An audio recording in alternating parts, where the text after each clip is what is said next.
بیگ بنگ یا انفجار بزرگ یه نظریه علمی خیلی مهمه که میگه همه چیز از یک نقطه خیلی کوچیک و داغ شروع شده، حتی زمان و مکان. تصور کن همه ستاره ها، سیاره ها و کهکشان ها توی یه نقطه خیلی کوچولو جمع شده بودن. بعد یهو یک انفجار بزرگ رخ داد و جهان شروع به بزرگ شدن کرد، مثل وقتی که یه بادکنک رو باد میکنه. حدود 100 سال پیش یه دانشمند به اسم ادوین هابل فهمید که کهکشان‌ها از ما دور میشن، یعنی جهان داره بزرگتر میشه.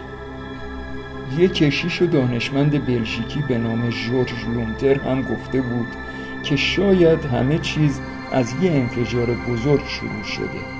بعدها دانشمندا با تلسکوپ‌های قوی‌تر دیدن که این دور شدن واقعاً داره اتفاق میفته، درست مثل وقتی که دونه‌های ذرت توی قابلمه میپرن و از هم دور میشن.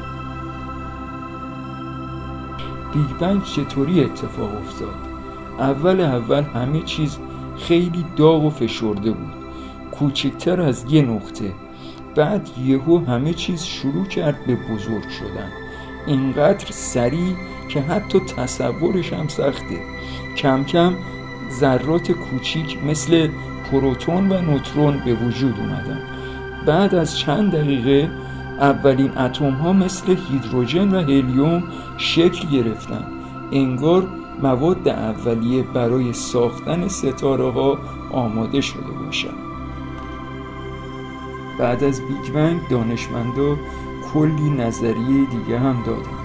مثلا تورم کیهانی میگه جهان یه لحظه خیلی سریع بزرگ شده، مثل وقتی که یه بادکنک رو یهو باد میکنی. یا نظریه جهانهای موازی که میگه شاید جهانهای دیگه‌ای هم باشن که ما هیچ وقت ندیدیمشون، مثل نسخه های دیگه‌ای از خودمون در دنیاهای دیگه. دانشمندا از کجا میدونن بیگ بنگ واقعا اتفاق افتاده؟ 3 دلیل مهم دارن. اولیش تابش زمینه کیهانی که یه جور نور خیلی ضعیفه و از همه جای آسمون میاد، نشون میده که یه انفجار بزرگ بوده. دومی انتقال به سرخ، یعنی کهکشان‌ها دارن از هم دور میشن، درست مثل وقتی که یه ماشین ازت دور میشه و صدای بوقش عوض میشه.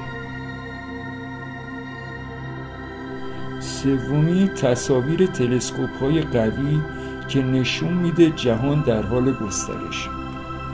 حالا سوالی که پیش میاد اینه که قبل از بیگ بنگ چی بود؟ واقعیت اینه که هنوز نمیدونیم. بعضیا میگن شاید هیچ چیز نبوده، چون زمان و مکان هم از بیگ بنگ شروع شدن، ولی هنوز خیلی سوالهای بدون جواب داریم.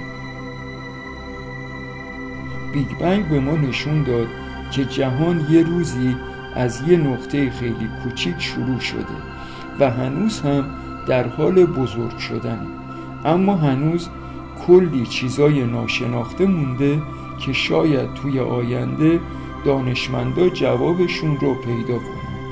این تازه شروع ماجراست.